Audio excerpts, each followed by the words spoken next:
They say when a Ghanaian leaves home, their heart travels in two halves, one beating in the land of gold, the other searching for breath in a foreign sky. This is the story of Afia and Kweku, two hearts who found love far from home, beneath a sky that promised everything, yet took it all away. It began on a night painted with red, gold, and green.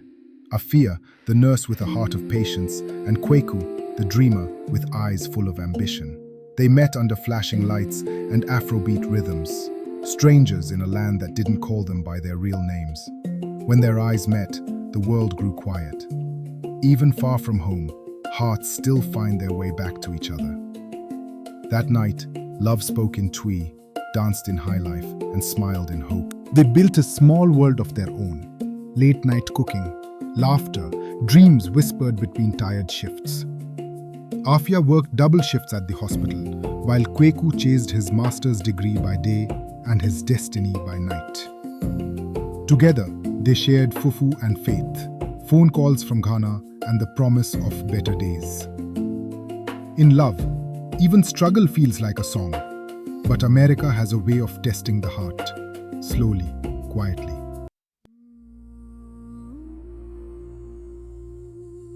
When Kweku's visa began to fade like old ink, fear entered their home. He asked Afia for marriage, not with flowers, but with trembling hands and tired eyes. She said yes, because love sometimes wears desperation like a mask. Her mother's voice echoed from Ghana. Don't build love on fear, my daughter. The gods don't bless what begins in hiding, but hearts in love rarely listen. Whispers crawl on the evening breeze. Kweku's papers came through. Success dressed him in new clothes, sharper suits, louder parties, and quieter prayers. Afia still waited by the window, the smell of jollof rice filling their small kitchen. His love became distant, like a song played from another room. When a man forgets where he came from, even his shadow grows lonely.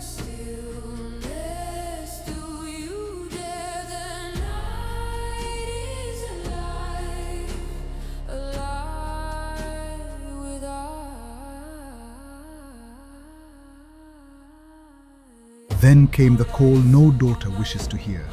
Her mother in Ghana had fallen ill. Afia begged Kweku to go home with her, but his fear of losing what he'd built chained his feet to America. She left alone, her heart split between duty and disappointment. Before she left, her bracelet broke, beads scattering on the cold apartment floor. When love begins to break, even the smallest things fall apart.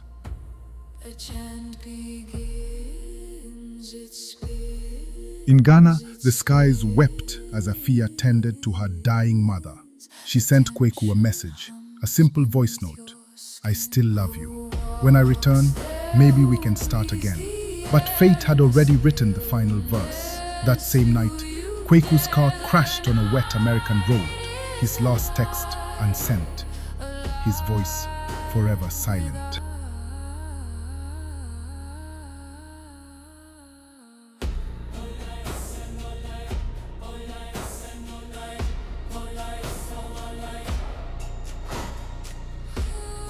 Weeks later, Afia stood by the shores of Ghana, the wind whispering his name. She held a small urn, the ashes of the man who had carried her heart across the ocean. Slowly, she poured them into the sea, her tears falling with the tide. He chased the American dream. I held on to the Ghanaian heart. But love, like the sea, never belongs to one shore.